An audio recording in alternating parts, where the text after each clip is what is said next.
Salut à tous, vous m'avez très bien reconnu, c'est William Shimouna. Surtout, bienvenue dans cette vidéo. Et c'est parti. Aujourd'hui, dans cette vidéo, on va briser un tabou. Parce qu'on dit souvent que l'Olympique de Marseille est un club africain. Et quand on regarde de près les destins des internationaux de la République démocratique du Congo, RDC, on découvre une certaine réalité sombre de Mutoubil Santos à Chancel Mbemba. L'histoire répète mépris, gâchis, et fait des contrats brutaux. Est-ce que ce club est une mission suicide pour la carrière des léopards? Alors analysons les faits joueur par joueur avec moi dans cette vidéo. C'est parti. Commençons par les précurseurs. La légende Santos Mutoubil. Dans les années 80, il arrive de Sochaux comme l'un des plus grands techniciens que l'Afrique ait porté. À cette époque, l'Olympique de Marseille est en deuxième division. Au bord du gouffre, Santos porte l'équipe sur ses épaules. Il fait lever les stades Vallondrome par sa magie. Mais voici le problème. Au lieu de construire autour de lui, le club l'a traité comme un simple mercenaire de passage. Aucun respect pour son statut de star continental. Il est réparti dans le silence assourdissant, sans que le club reconnaisse son apport historique. C'était le premier signal à Marseille. Le talent congolais est utilisé pour éteindre les faits, puis rejeté quand on pense avoir trouvé mieux ailleurs. Et le deuxième...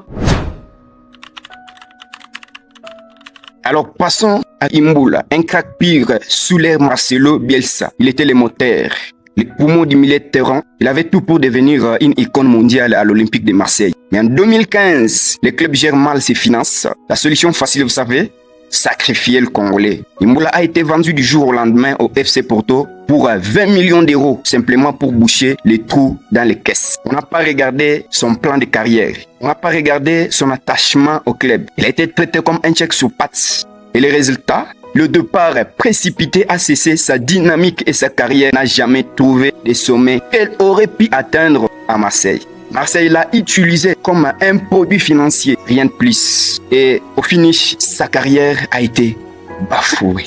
Très bafouée même. Et c'est dommage. Ensuite, il y a Cédric Bakambu, l'un des plus grands buteurs de l'histoire de la sélection nationale congolaise, avec 22 buts derrière l'ancien du TP Mazembe, Dieu merci Mbokani. Il arrive libre avec l'envie de tout casser.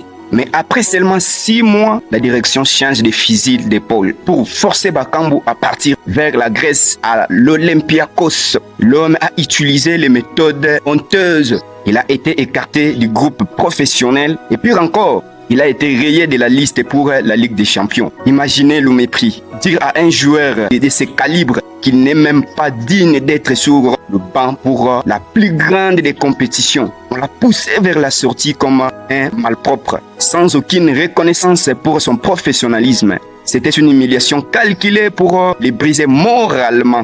Et le dernier, enfin, le cas Chancel Mbemba, les demi-diés. Un homme qui a donné son sang pour ses maillots. Élu meilleur joueur africain du championnat de France en 2023. Comment finit-il? L'Olympique de Marseille l'a rejeté dans un loft. Le groupe des indésirables lui a interdit l'accès au vestiaire. Pro l'a sanctionné financièrement pour les motifs flous et a fini par rompre son contrat en 2025. Après une bataille juridique épuisante, un tel manque de respect envers un capitaine de la sélection et sa précédente a tenté de détruire son image de professionnel pour justifier un choix politique.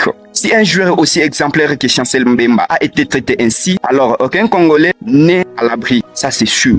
Et Chancel Mbemba est parti à un homme libre parce que son contrat avait touché sa fin en juin 2025. Et finalement, il a quitté le club librement, mais avec des inquiétudes au cœur. C'est compliqué pour un joueur professionnel.